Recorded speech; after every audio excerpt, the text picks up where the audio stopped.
Para sa ating update balita, nagpaabot ng mensahe ang Malacanang sa ika-80 kaarawan ni dating Pangulo Rodrigo Duterte.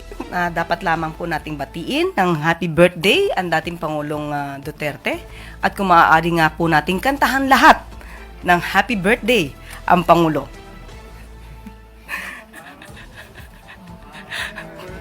Day to you.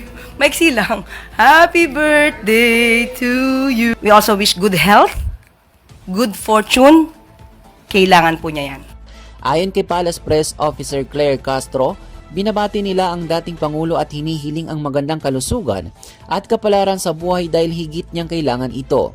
Matatandaan na nasa International Criminal Court sa The Hague, Netherlands, si Duterte dahil sa mga kasong kinakaharap na may kinalaman sa crimes against humanity.